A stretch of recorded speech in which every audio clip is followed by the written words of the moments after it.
प्रश्नोपनिषद भाग 60 भाष्य शास्त्र प्रणयनाद उपपत्तिं च आह अन्यत्र परमार्थ वस्तु स्वरूपाद अविद्या विषये यत्र हि द्वैतमिव भवति इत्यादि विस्तरतः वाजसनेयक।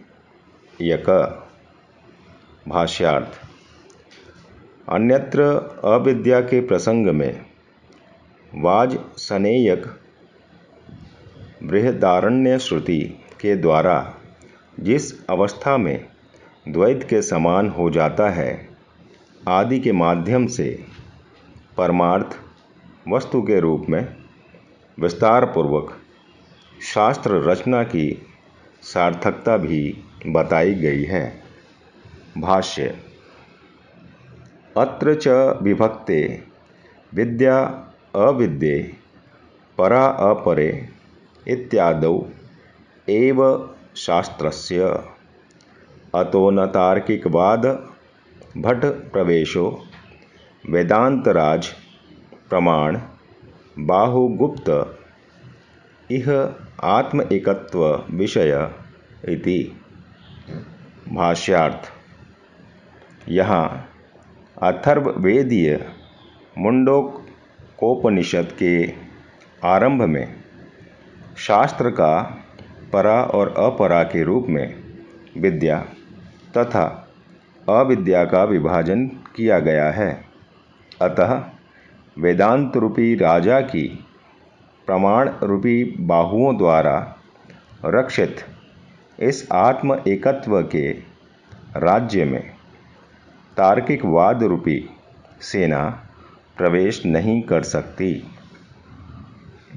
भाष्य एतेन अविद्याकृत नाम रूपादि उपाधिकृत अनेक शक्ति साधनकृत भेदवत त्वाद ब्रह्मण सृष्टि आदि कर्तृत्वे साधनादि अभावो दोषः प्रयुक्तो वेदितव्यः परई उक्त आत्म अनर्थ कर्तृत्व आदि दोषः च।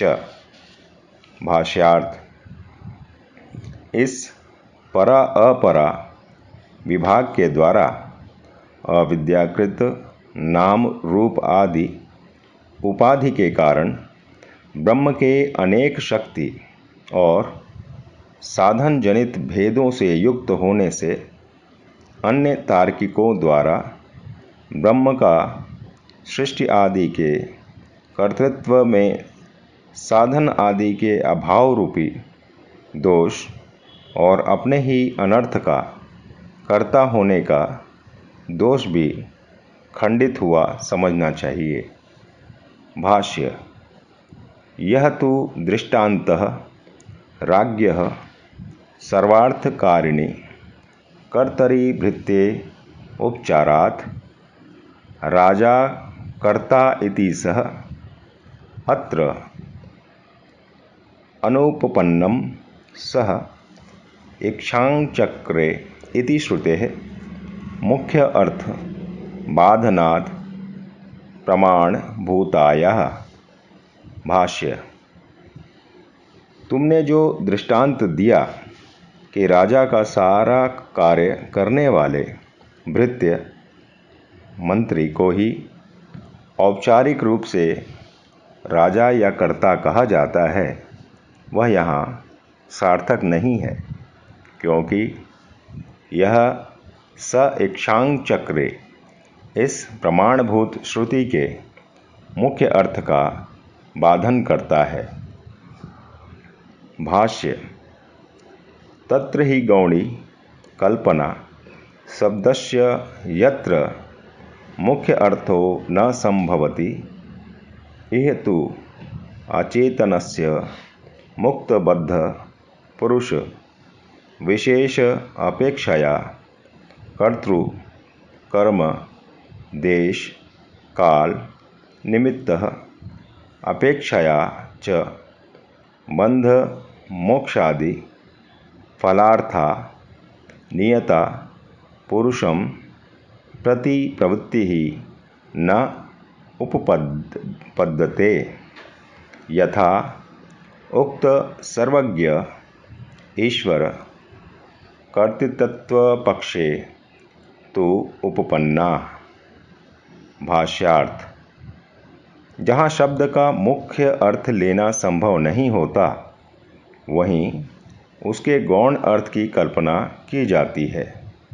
यहाँ इस प्रकरण में मुक्त बद्ध विशेष पुरुष की अपेक्षा से और कर्ता, कर्म, देश, काल तथा निमित्त की अपेक्षा से पुरुष के प्रति अचेतन प्रधान प्रकृति की नियमित प्रवृत्ति संभव नहीं है।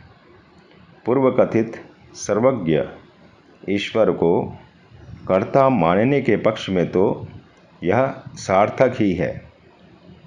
आज के लिए बस इतना ही। जय श्री राम कृष्ण।